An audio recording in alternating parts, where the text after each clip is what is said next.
Boa noite, irmãs e irmãos. Que Deus nos abençoe a todos para mais um aprendizado nessa noite de sexta-feira, dia 20 de março de 2026. Que Jesus, o nosso mestre maior, o pedagogo por excelência, nos ajude a todos neste momento, que possamos nós abrirmos o coração agora, agradecidos por mais essa oportunidade de aprendizado, principalmente, né? Agradecer também a direção no Núcleo de Estudos Espíritas Caimbara e Chuto, pela oportunidade concedida, e agradecer os nossos protetores, os nossos orientadores, os nossos tutores espirituais, e abrirmos o coração em oração para iniciarmos o aprendizado dessa noite. Pai nosso que estais nos céus, santificado seja o teu nome, venha a nós o vosso reino, e seja feita a vossa vontade, assim na terra como nos céus.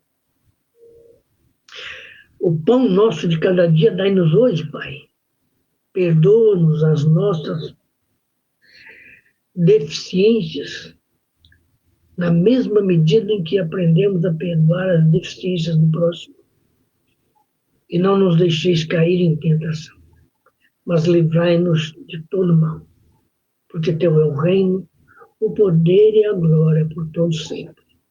Assim, Jesus, agradecidos, nós damos por aberto o nosso aprendizado nessa noite. Que assim seja. Boa noite, Mauro. Tudo bem contigo? Que Deus nos abençoe a todos. Hoje, nós vamos falar sobre um tema que tem, inclusive, uma palavra estranha à estrutura didática do Espiritismo.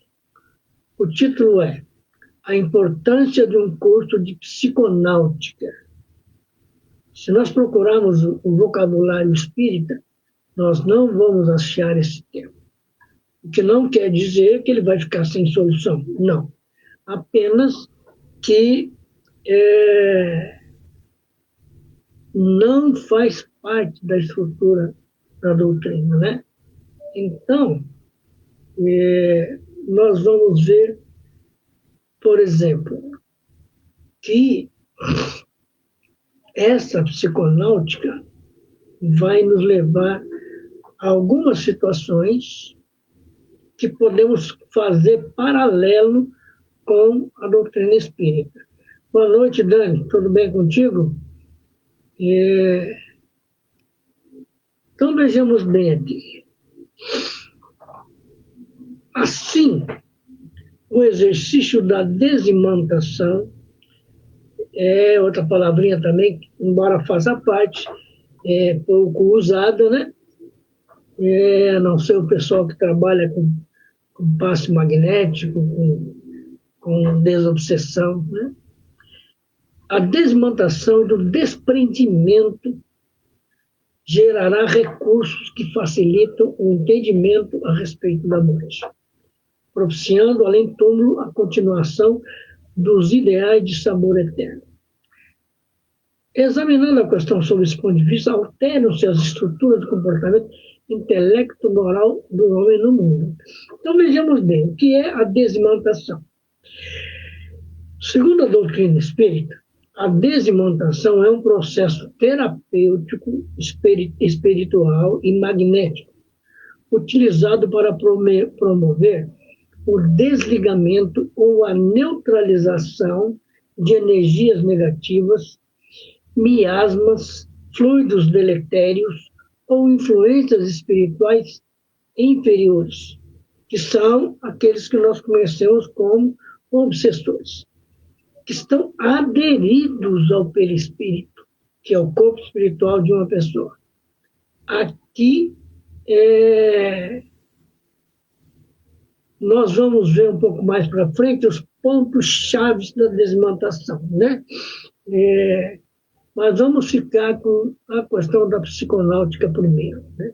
Então, para não deixar meio vago, essa desmontação, a gente lá na Casa Espírita, quando faz o passe espiritual ou magnético, ou o passe espiritual e magnético ao mesmo tempo, né? Boa noite, Maria Aparecida, Rosineide. Rosineide, WMG, eu não entendi, não, né? Depois você me explica aí. E é preciso de médiums preparados, médiums realmente não apenas concentrados ali no trabalho, mas que tem no seu dia a dia um comportamento extremamente correto, que saiba vigiar os seus pensamentos, os seus sentimentos, né? Que para lidar com o espírito obsessor, não podemos dar nenhum tipo de brecha, porque ele vai criar problemas para nós também, né? Para aquele que é o dirigente espírita, para aquele que é o orientador no trabalho de obsessão, né? Aquele que conversa com o espírito, né? E aí, quando há um processo de obsessão, o que é que faz o obsessor? Ele vai colocando esses miasmas, essas energias negativas, esses fluidos deletérios, diretamente no perispírito da pessoa que ele quer dominar, que ele quer ver sucumbir. Por isso que uma pessoa em processo de desobsessão, ela apresenta aparência de doente, aparência às vezes de depressão, aparência às vezes de desequilíbrio, né? Onde na casa espírita tem que entrar com orientação, tem que entrar com o tratamento, né, de passes magnéticos e espirituais para que a pessoa consiga, para que se consiga tirar essa influência, né?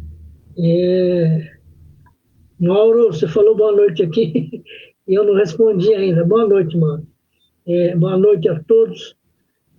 E isso é muito sério e isso exige muita responsabilidade daqueles que lidam com esse trabalho, né? Aliás, da Casa Espírita, no seu total. Maria Cristina, boa noite. Para que se consiga isso. Agora, no que respeita à questão da psiconáutica, né, nós vamos observar o quê? Que o homem, né, a criatura encarnada, ele fez várias conquistas, né? Ele já foi no espaço, já foi à Lua, já se aproximou de outros planetas, existe o Manuel Filomeno nos coloca aqui que já se conseguiu até intercâmbio com outras galáxias. Eu, particularmente, não tenho solução dos problemas de ordem íntima, de comportamento íntimo. As viagens ao cosmos de si mesmo. É o que a gente vive dizendo. A gente, de maneira geral, né?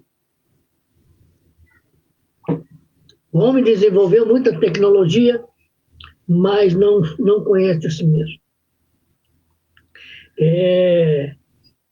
Luther King dizia que nós aprendemos a nadar igual os peixes, nós aprendemos a voar igual os pássaros, mas ainda não aprendemos a amar o nosso próximo.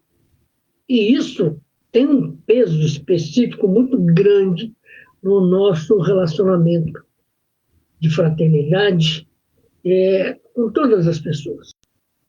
né?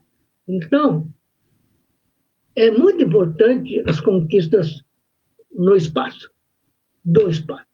Mas é importante também conquistar a nós mesmos. E essa psiconáutica é um processo que a gente vai descobrir daqui a pouco, que nos leva a essa conquista.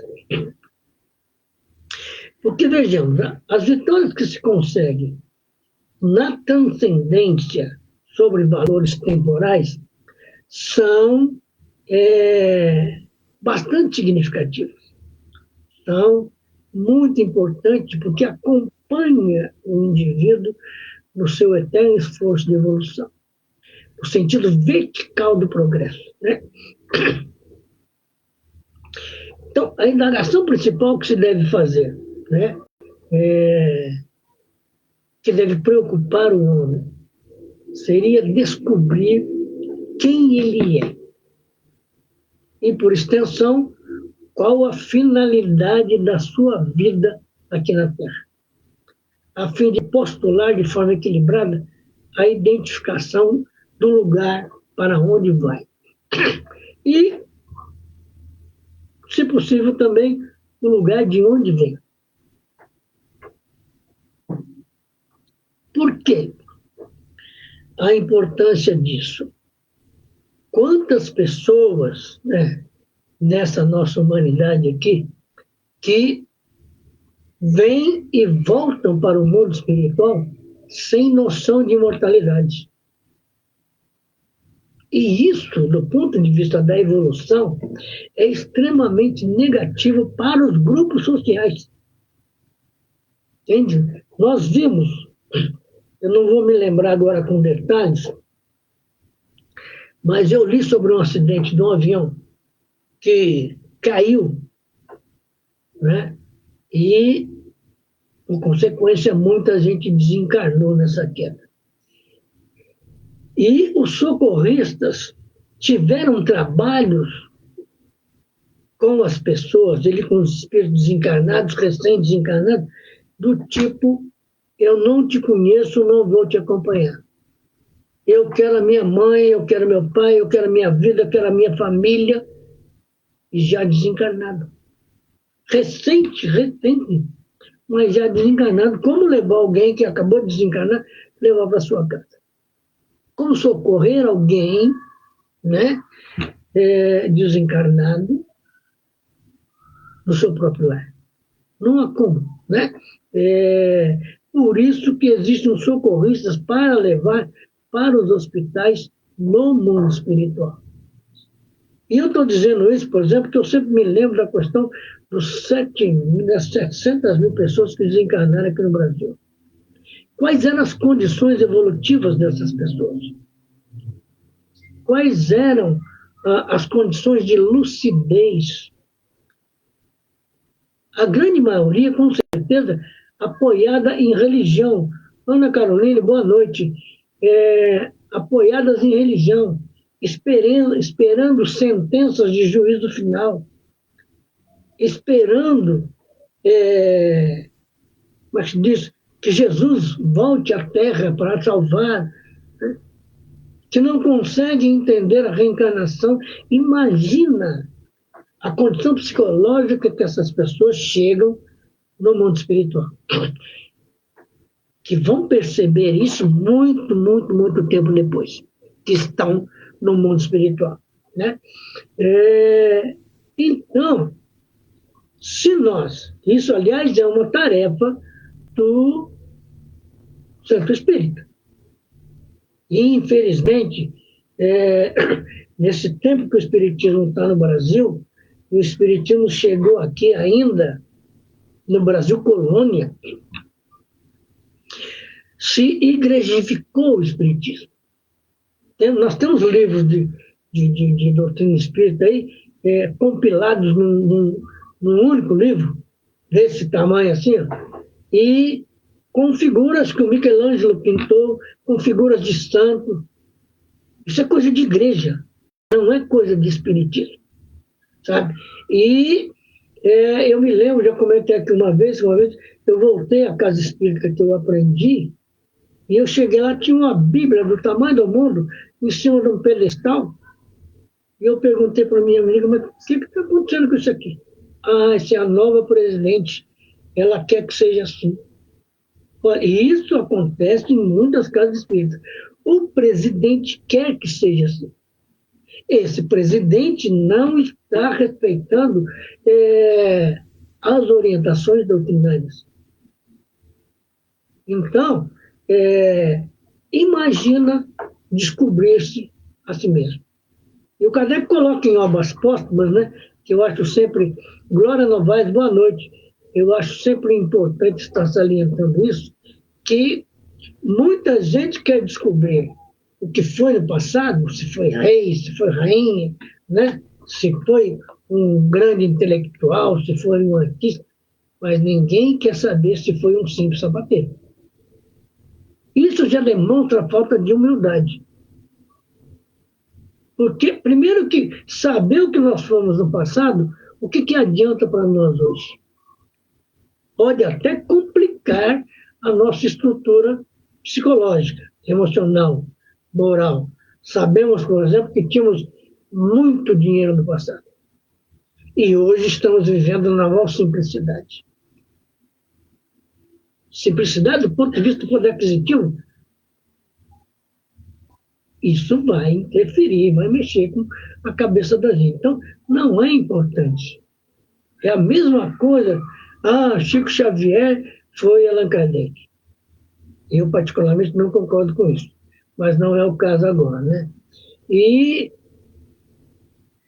então, para que isso nos acrescenta? Vamos descobrir sobre nós mesmos. Quem eu sou espiritualmente? As pessoas olham as pessoas através do corpo. É só o corpo que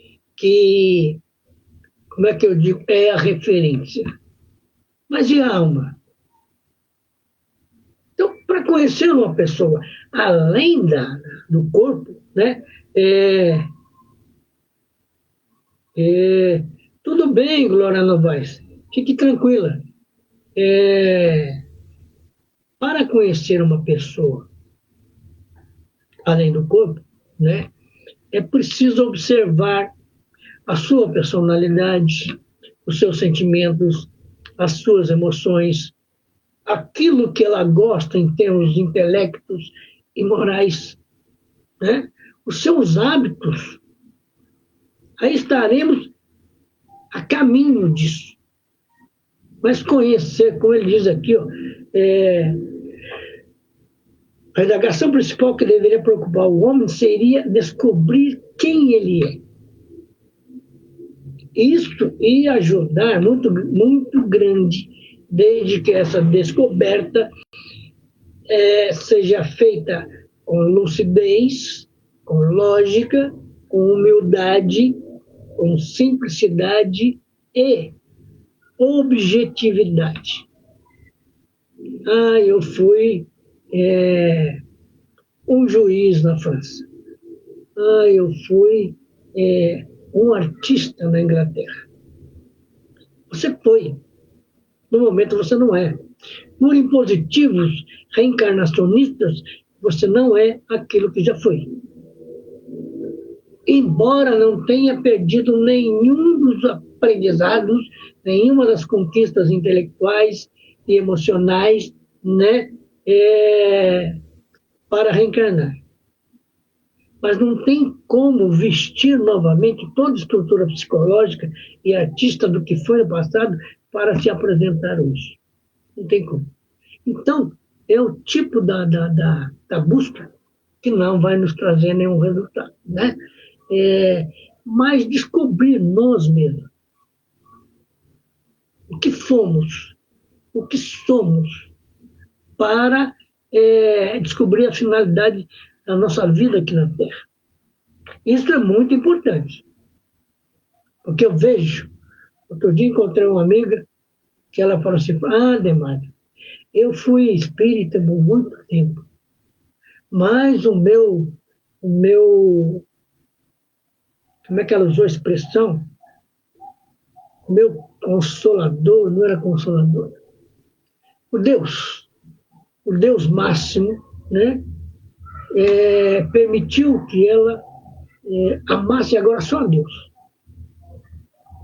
Quando eu ouço esse tipo de afirmação, eu não tenho religião, eu amo só a Deus. Aí eu me pergunto, como é que conhece Deus? Como é que se comunica com Deus? Porque as pessoas pensam que ficar pedindo coisas para Deus é comunicar com Deus. Agora, por que esse silêncio quando pede alguma coisa a Deus? E na maioria das vezes, Deus não atende. Por que Deus não atende? Porque Ele já nos deu tudo que nós precisamos.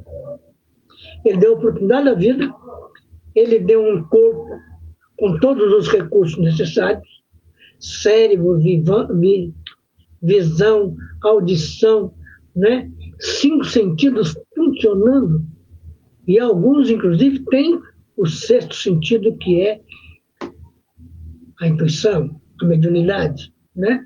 E agora, o que mais nós precisamos aqui, nós temos que conquistar aqui, através de trabalho, através de compreensão. Muitos lutam a vida toda e quase nada conseguem, mas está no roteiro espiritual. Isso não quer dizer que a pessoa é incapaz ou que sempre vai ser pobre. A nossa vida é imortal. Ser pobre ou rico é uma condição de alternância entre as reencarnações. E isso pode ajudar. Pode ajudar a conquistar muita coisa, desde que a gente saiba aproveitar. Quando estarmos ricos, sermos pobres de orgulho, de vaidade, de egoísmo. Quando estarmos ricos, quando estarmos pobres, sermos ricos de humildade, simplicidade, de espiritualidade própria. Esse é o caminho da evolução. Entende? Então, no Evangelho segundo o Espiritismo, o Kardec nos explica que se nós quisermos nos conhecer, basta estudarmos as nossas tendências. Pronto. A resposta está aí. Estudarmos a nossa tendência. Então, veja bem, quando conseguimos decifrar essas perguntas, né?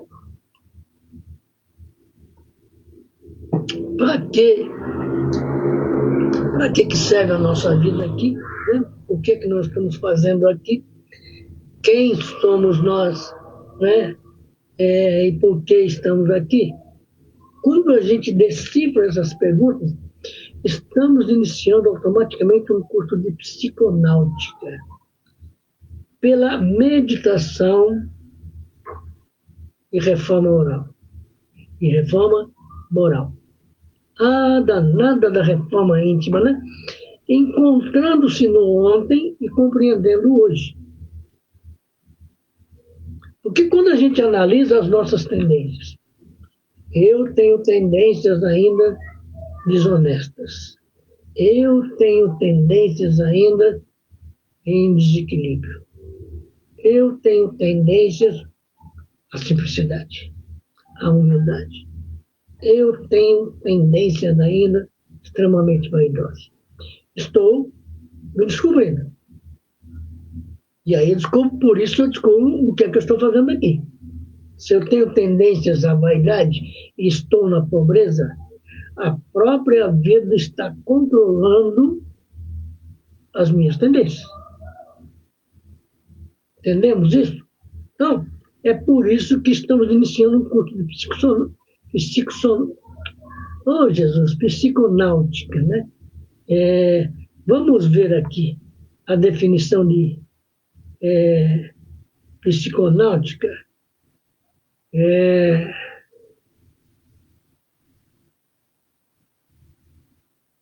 Para a gente se situar aqui. Né?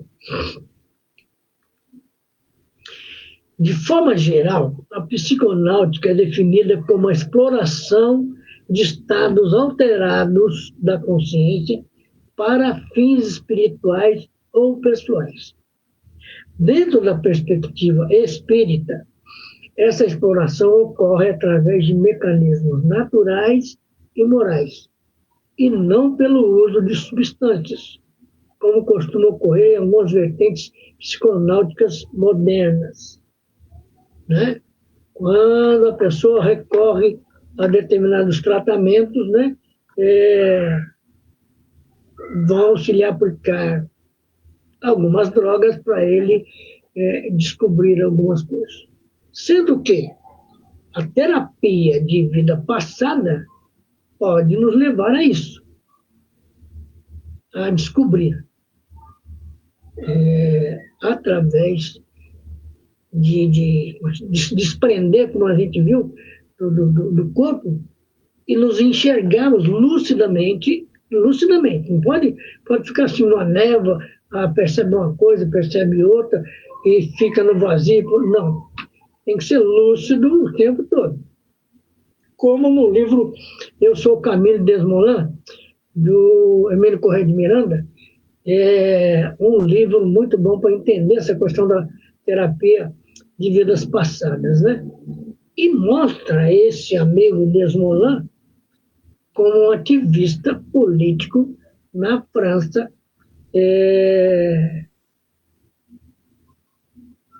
e que impõe a Revolução Francesa, que é um dos que ajudam como é que eu digo assim, não é desaguar, a desenvolver a Revolução Francesa.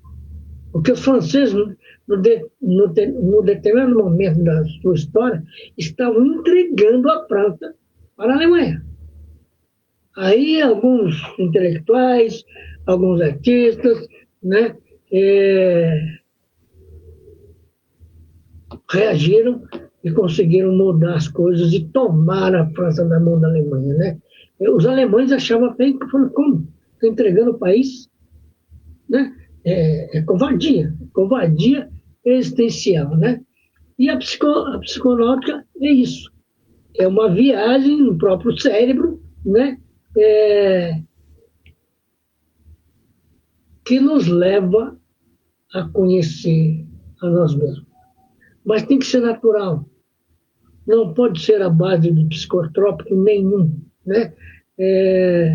Então, nós vamos ver como é importante isso.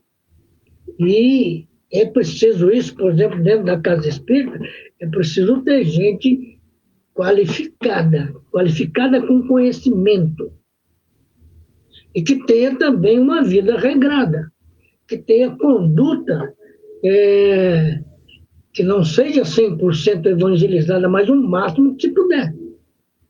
Porque estaremos lidando com a vida de outras pessoas. Porque podem ocorrer coisas, por exemplo, Emílio Corrêa de Miranda fez terapia de vidas passadas com Luciano dos Anjos, um grande jornalista do passado, e descobre que Luciano dos Anjos é Camille Desmoulins, o ativista francês. Há um momento dessas terapias em que Luciano dos Anjos cria uma dificuldade para si mesmo, uma dificuldade psicológica, de não saber exatamente naquele momento se ele é o Luciano ou se ele é o Camille. Por isso a lucidez, por isso o amparo espiritual, por isso o amparo humano. Porque tem que ser natural e não pode trazer prejuízos nenhum a ninguém, né? Por isso que Manuel Filomeno de Miranda coloca para nós que quando nós deciframos essas perguntas, o que eu estou fazendo aqui, quem sou eu, né? Qual é a finalidade da minha vida, eu estou iniciando automaticamente um curso de psiconáutica. Pela meditação, nós vamos repetir, pela reforma moral, encontrando-se no ontem e compreendendo o hoje. com o propósito de produzir eficazmente para o amanhã. As aspirações, os desejos fortes produzem o destino futuro do homem. Então, quando a gente descobre, além das tendências, algo bastante eficaz, substancial da nossa personalidade, eu tenho que pegar essa descoberta, configurar dentro da doutrina espírita, dentro dos meus ideais e utilizar isso a bem da minha própria evolução, que é o que deve acontecer com todos nós, né? Entende? Filomeno de Miranda nos diz ainda, conforme o homem desejar, sua vontade será posta em ação, do que resultará conquista ou perda no comércio moral e espiritual da vida. Comércio moral é a troca de informações morais que a gente faz durante a vida. Por exemplo, quando nós adotamos a doutrina espírita, nós vamos moldando a nossa moral segundo a doutrina espírita, né? Então, é importante que a gente saiba de tudo isso, para entendermos, né? E depois amanhã abandonar o estudo do espiritismo. Eu acredito que quando uma pessoa entra para o espiritismo, para o movimento espírita, e depois ela vai embora, é porque ela não estudou, ou não teve oportunidade de estudar. Não se lhe deram a oportunidade de estudo. É porque a casa que ela frequentou não tem esse hábito. Fica, mas diz, calcada sobre o Evangelho, como se o Evangelho fosse uma Bíblia. E o Evangelho segundo o Espiritismo, por isso que ele já chama o Evangelho segundo o Espiritismo. Então, ele não tem nada a ver com Bíblia, né? Embora o que o Kardec fez, eu acho sensacional, pegou todos os ensinos do Cristo, reuniu e dividiu eles em capítulos dentro do Evangelho segundo o Espiritismo, facilitando para nós o entendimento da vida, da conduta, da força moral, da força espiritual de Jesus, né? Então, vejamos aqui. Os apegos nossos, de qualquer procedência, durante a vida física, impõem, após a morte, prossigam interessando com o mesmo vigor em que foram estruturados antes. Ora, se é assim, está aí o motivo de mudança. Então, eu não tenho que me apegar aos hábitos humanos de tal forma que isso, vamos dizer assim, perturbe a minha personalidade. Principalmente quando eu chegar no mundo espiritual. Porque tem muita coisa que nós fazemos por aqui que não vamos achar no mundo espiritual. E um hábito, por exemplo, no mundo espiritual, a primeira coisa que nós vamos fazer é, como diz Emílio Corrêa de Miranda, é desaprender. Desaprender de falar para aprender a se comunicar mentalmente. As palavras não têm uma finalidade tão específica quanto tem aqui na Terra. Aqui, nós revestimos os nossos pensamentos com palavras. Inclusive, médiuns têm que revestir o pensamento dos espíritos com as suas palavras. Para o médium não adianta ficar esperando o espírito falar. O espírito transmite o pensamento. O médium pega esse pensamento e reveste com as suas palavras. Essa é a mediunidade chamada de incorporação. O espírito não incorpora ninguém, não, gente. O espírito se aproxima e se comunica perispírito a perispírito, né?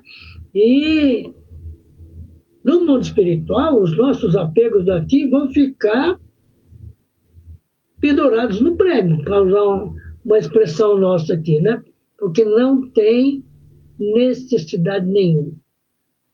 A instabilidade do dever, tanto quanto a fixação nos desejos primários, criam aflições e conjunturas amargas em razão do seu conteúdo pleno de insatisfação erótica.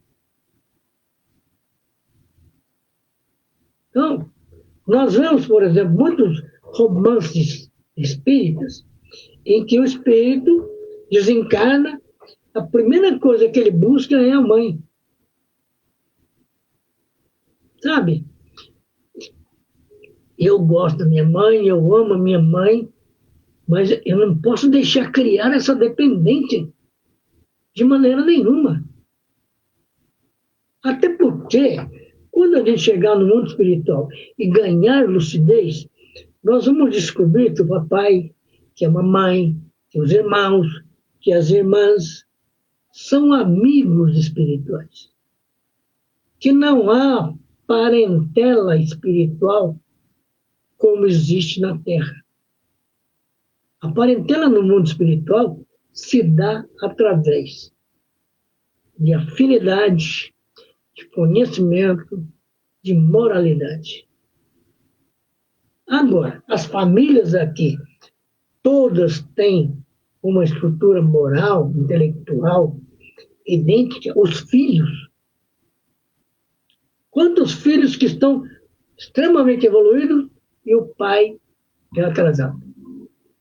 Quantos pais, né, que estão evoluídos e os filhos atrasados, né? Então, quando a gente descobrir e entender essa psiconáutica que nos propõe o irmão Filomeno de Miranda, nós vamos entender, vamos compreender através de uma visão correta dos valores terrenos, que proporciona uma utilização equilibrada para posteriores avaliações, aceitação ou recusa do prosseguimento. Então, o discernimento, né, para entender, por exemplo, que a psiconáutica utilizada pelos terapeutas humanos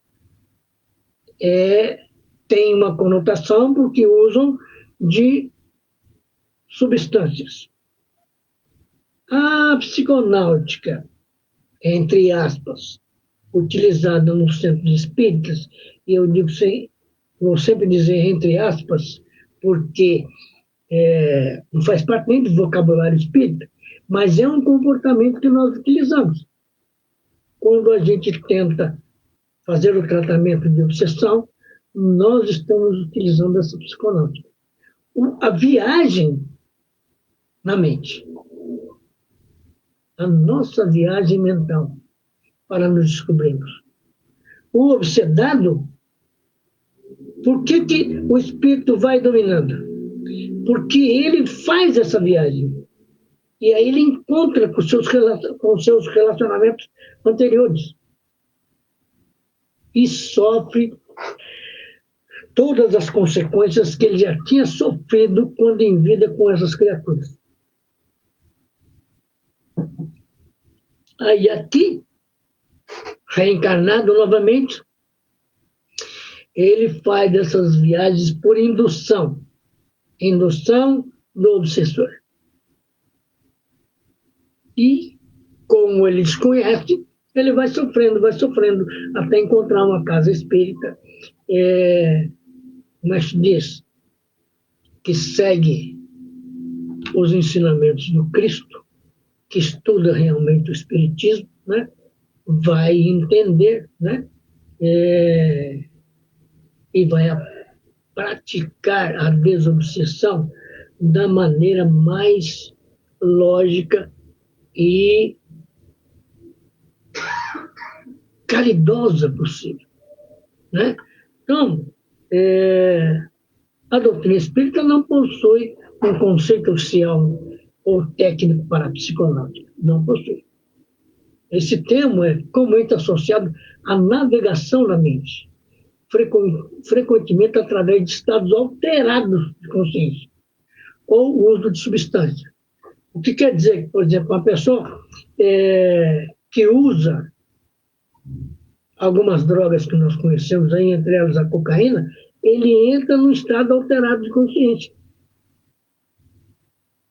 E a cocaína é um negócio tão bravo que a criatura, uma vez, o cérebro cria novos neurônios para pedir de novo. A criatura usa outra vez. E novos neurônios vão nascer. Até o domínio total. Né? E a psiconáutica, né, convencional, frequentemente associada ao uso de substâncias psicoativas para explorar a mente, diferente da visão espírita, que prioriza o desenvolvimento mental e espiritual, através do estudo, autoconhecimento e disciplina, sem a necessidade de agentes externos. Sem a necessidade de agentes externos, que podem causar perigosos desequilíbrios. Né? Então, observamos o quê? A psiconáutica para o espírita, né, ela tem um tripé: estudo, autoconhecimento e disciplina. Sustentado por esse tripé, nós podemos saber quem somos nós. É uma questão de exercício, é uma questão de coragem, que, aliás, no livro dos médiuns, o Kardec dá uma orientação fundamental. Tem muita gente que vai para o centro espírita para desenvolver mediunidade. Mediunidade ninguém desenvolve. Ou você vem com ela, pronta para o trabalho, entendeu? Ou você simplesmente vai ter que se preparar para uma nova encarnação, utilizar a mediunidade. Né? Porque mediunidade não é uma faculdade que você vai colocando coisas e ela vai crescendo. Não. Ela vem pronta. A mediunidade é um recurso moral, espiritual, que a criatura recebe e tem que ter para com ela uma responsabilidade, porque ele vai utilizar essa mediunidade aqui para ajudar aqueles que ele prejudicou. Divaldo Franco tem um vídeo dele, ontem eu estava vendo novamente, e ele estava falando assim: por que médium sofre? Porque é um espírito endividado. Endividado moralmente, que já se comprometeu com um monte de coisas. Entende? Então, a criatura já chega aqui com problemas próprios para resolver, e Deus oferece a mediunidade como ferramenta de caridade que o médium tem que praticar. A mediunidade é uma caridade que os espíritos intuem para a gente praticar, e uma forma que eles acham para nos ajudar. A nossa ajuda ao próximo através da mediunidade é o caminho evolutivo. Tanto que a gente vai reconhecer dentro do processo muita coisa que a gente descobre, né? E que nos situa. Entende? E através da psiconáutica comum, a gente vai usar a droga psicoativa. A navegação espírita tem como base mediunidade e autoconhecimento. A psicologia espírita, vou até ler aqui completo para vocês, incentiva a viagem ao interior da própria mente. Isso é autoconhecimento. para o progresso espiritual. Isso inclui o estudo da alma e o desenvolvimento da mediunidade para a comunicação com o plano espiritual. Se nós estudarmos as revistas espíritas, nós vamos ver que ela tem um subtítulo, chama-se Jornal de Estudos Psicológicos, que, aliás, é a base do espiritismo. É preciso que a gente saiba a quantas anda o nosso psicológico, por que é que nós viemos viver na vida que estamos vivendo agora, por que é das nossas dificuldades, por que é das nossas facilidades, para entendermos a razão da mediunidade.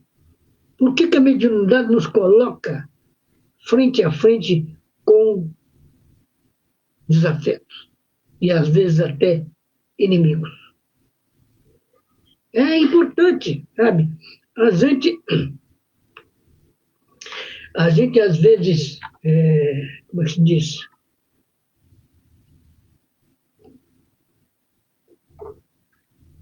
Passa por determinados momentos, né? Quando eu era criança, eu não sei se eu já disse aqui, eu acho que já disse, eu vou repetir, porque era um processo, era uma tentativa de obsessão.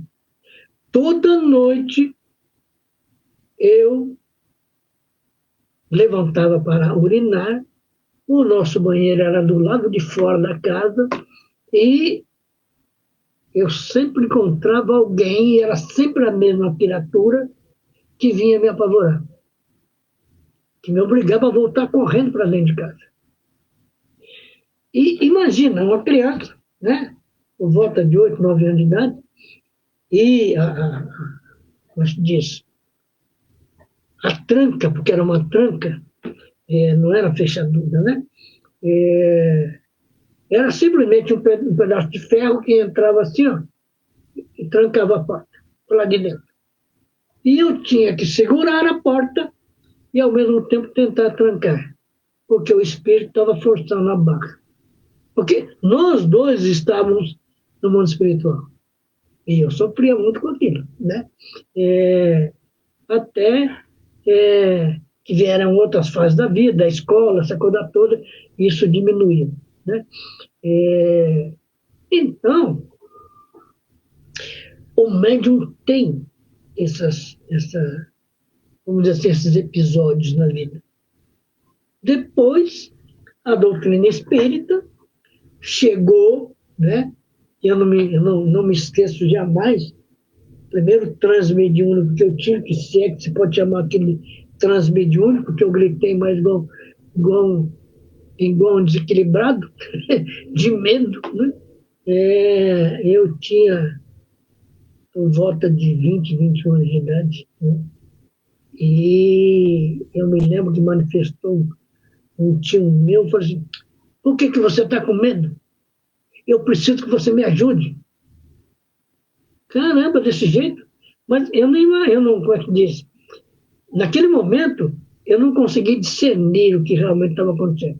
Depois, com o estudo do Espiritismo, que eu entendi que um espírito obsessor me envolveu, provocando a questão do medo, num ponto que eu despertei chorando de nervoso, e o tio veio para ajudar. E eu, no momento, não entendi nada, né? E eu ainda pensei como, caramba, eu estou sofrendo e ele que pede ajuda? Tem isso. Na doutrina não, né? No nosso relacionamento com o nosso passado, né?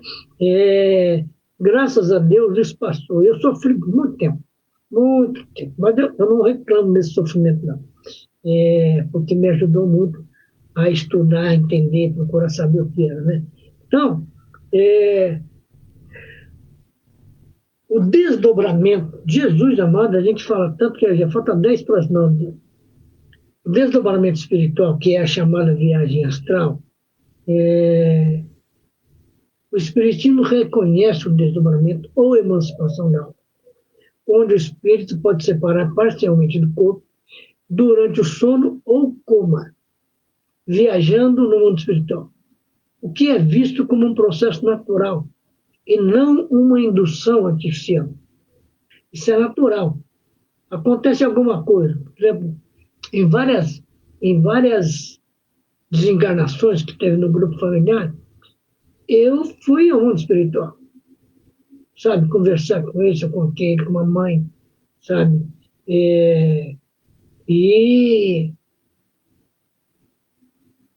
a gente vive esses momentos porque você se desprendeu do corpo. Agora, tem que entender para que aquilo. Porque, por exemplo, uma mãe foi embora em 2005, 2004, depois eu vejo isso, mas depois de algum tempinho. Ela desencarnou, claro. No dia que ela desencarnou, eu estava no hospital e minha filha com ela. E 2 dias depois eu sonhei com ela. Ou melhor, eu fui aonde ela estava, no hospital que ela estava. Quando eu abri, vocês conhecem o hospital, tem aqueles corredores e tem umas portas que é feito com os plásticos, que você entra e não precisa estar abrindo com fechador, nada disso. Só passa, esqueci o nome daquele tipo de porta lá. E quando eu abri, eu vi mamãe vindo correndo para o meu lado. Ela sabia que eu estava lá. E ela com um blazer de lã cinza, que eu adoro, blusa de lã cinza. E a gente se abraçou, se cumprimentou, ela falou, vem comigo, meu filho. E fomos num saguão, sentamos num sofá, e passou uma entidade espiritual, ela falou, está vendo, filho? Esse espírito aí, ele é o chefe, o responsável lá do primeiro andar. Falei, legal, né? Viu? Mas, para caracterizar que eu estava desprendido do corpo, que eu estava conversando com ela e tal, passado algum tempo eu sonhei novamente, só que aí eu encontro com ela no hospital. E ela em tratamento. Numa cama hospitalar, ela saiu daqui com mal de Alzheimer, né? Com a idade de 85 anos, coração enfraquecido, debilitado, né? Então tinha que ter um tratamento. E eu fui acompanhando essa evolução. Depois eu a vi mais algumas vezes e tal. Então, esse é o desprendimento. Graças a Deus, não são com todos da família que acontece, mas é muito gostoso. Quando a gente consegue assim, né? Então, esse desprendimento, essa é a psiconáutica, a navegação da mente, que a gente pode ocorrer durante o sono ou durante o coma, né? Eu me lembro que eu tenho um sonho recorrente, eu estou sempre andando de trem, de repente eu desço em uma estação, o trem vai embora e eu não entendo por quê, e algumas pessoas que eu estava com elas dentro do trem seguem viagem. Passa algum tempo, eu fico sabendo que essas criaturas desencarnaram. Então não era a minha vez. Ainda não chegou a minha vez. Entende? Agora, a psiconáutica humana, vamos dizer assim, a doutrina espírita alerta para os riscos de forçar estados alterados de consciência via substâncias, que pode facilitar a obsessão espiritual e o prejuízo à saúde física e psíquica, né? Então, a psiconáutica natural, espontânea, do espírito que se desprende do corpo via sono, via coma, ela é legal. Ela vai te trazer algum resultado bom, né? Eu já disse para vocês aqui uma vez, que do livro O Sono dos Hibiscos, né? Que a personagem vai para o hospital, passa por um mal súbito, vai para o hospital e entra em coma. E aí, depois de algum tempo, ela se vê sentada na cama e olha e vê o corpo para lá, né? No sentido dos pés. Né? E ela falou, caramba, quem será meu protetor espiritual? E começou a chamar. De repente, eu já falei isso, eu acho legal isso, porque mostra a relação nossa com o mundo espiritual. E apareceu um espírito, começou a conversar com ela, e ela falou assim, nossa, eu quero conhecer meu espírito protetor. Ele falou, sou eu. Ela falou, você é feio. Sabe? Eu acho engraçado isso, porque você se relaciona no mundo espiritual com os valores que você tem aqui. Não há nenhum erro nisso, sabe, nesse sentido, desse exemplo, né? Mas mostra o que nós estamos psicologicamente esperando. Um espírito iluminado, muito bonito, que chega flutuando e põe a mão na gente, pronto, sarou. A gente vai conseguir uma alta rapidinho. Só que não é assim, né? E então, o outro, que também vivia saindo do corpo, era um outro personagem que sofreu um acidente de moto, só que ele já tinha perseguidores, né? Às vezes ele tinha que correr, ele queria voltar para casa, ele, ele, ele subia num viaduto, ia caminhando e via a rua que ele tinha que dava acesso à casa dele e ele não conseguia alcançar essa rua. O avô dele veio buscá-lo, né? Ele levou muito tempo para entender que ele o corpo estava em coma. Né? Por isso, quando a gente vai visitar alguém que está em coma, cuidado com o que fala. Cuidado com o que pensa. Porque a criatura te ouve. Às vezes ela está separada do corpo. Você está falando, ela está de pé ao seu lado, ouvindo o que em vida, aliás, em vida não tem muito forte. O que, enquanto ela estava lado a lado contigo, não tinha coragem de falar. Mas ali, porque a criatura está fragilizada, dispara falar coisas que não devia. Anticaridosas, né? Então, é importante que a gente saiba, né? Que nesses estados de sono, de transe, de coma, todos nós desprendemos, conforme o nosso conhecimento, nós teremos maior ou menor liberdade no mundo espiritual. Isso vai caracterizar essa psiconáutica, né? Que a náutica é de navegação. Psico é da mente. Então, a navegação da mente, né? E isso nos coloca em liberdade espiritual. Que Deus nos abençoe, que nos ilumine sempre e que amanhã a gente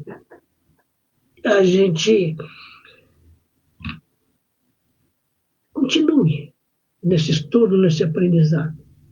Que vocês tenham um bom final de semana, né?